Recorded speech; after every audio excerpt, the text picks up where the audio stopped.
was not in Green Lake. That was our biggest thing, that we knew it wasn't in our lake, thanks to many partners.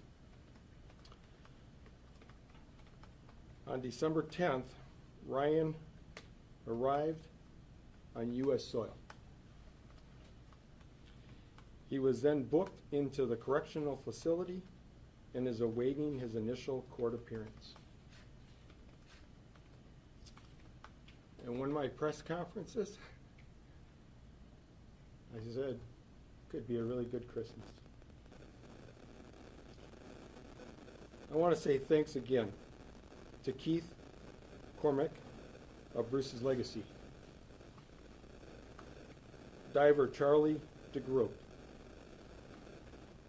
the Wisconsin DNR, MOCIC, Homeland Security, the FBI, Department of Justice, Division, Criminal Investigations, the Green Lake County and the Green Lake County community, the Watertown community, but most of all, the Green Lake County Sheriff's Office.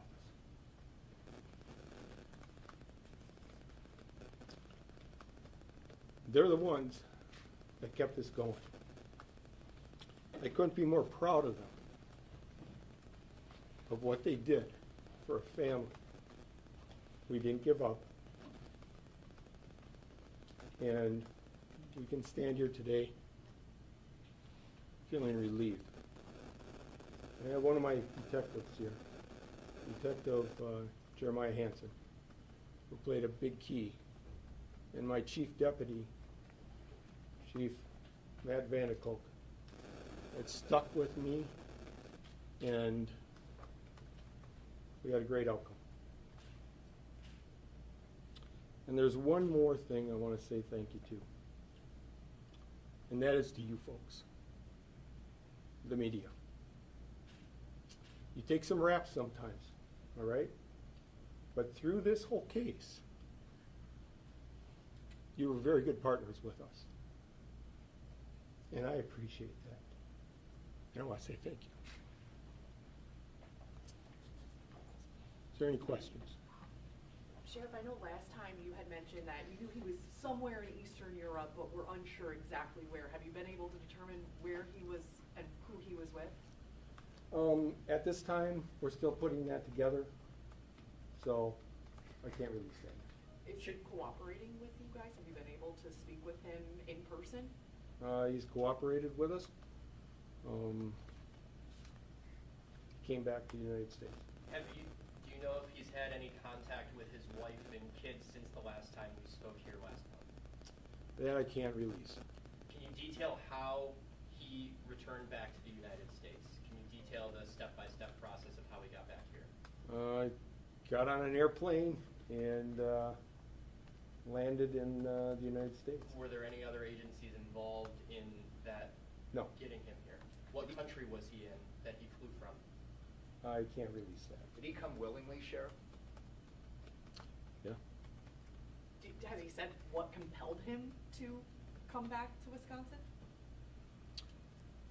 His family, I guess. And did he come back on his own, or? Yes. Was he Yes, he is. extradited? No. No, he came back on his own.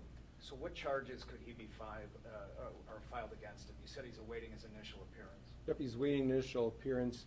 Everything was sent up to the DA's office, and they'll be the ones that will review it. What were the charging recommendations that you referred to the district attorney's office? There was a number of them. Obstructing. Did he notify law enforcement in advance before he came home, or did you find out after his return to U.S. soil? He notified us. We were in contact with him.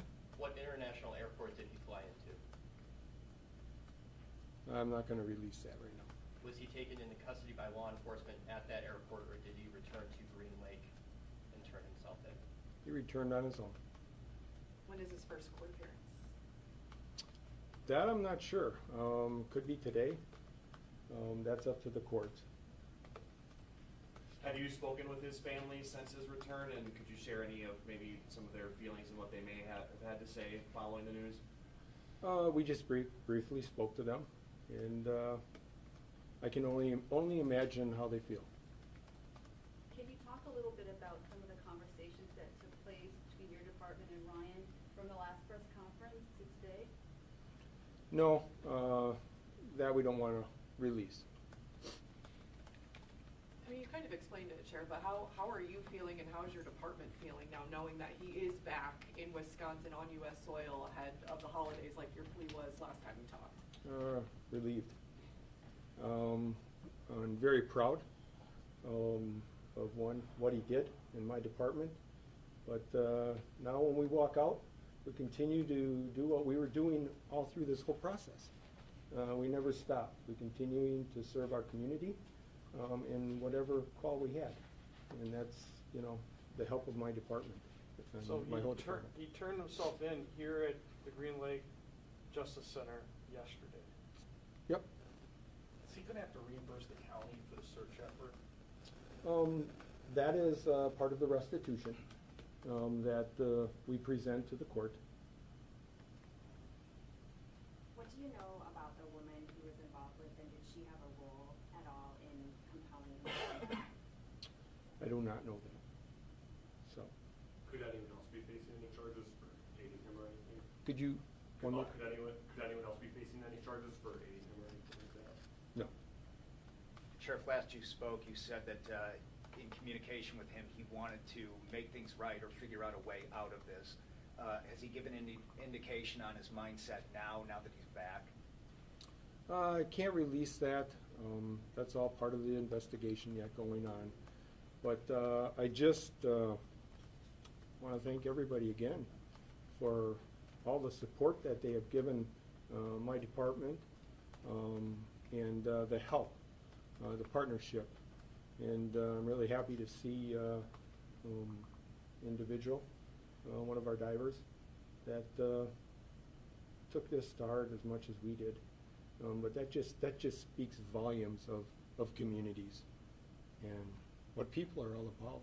Could you speak to what it was, whether that was the efforts of Detective Hansen, right, or your chief deputy? Was it in those conversations? What was it in those conversations with Mr. Borgwardt that made him change his mind?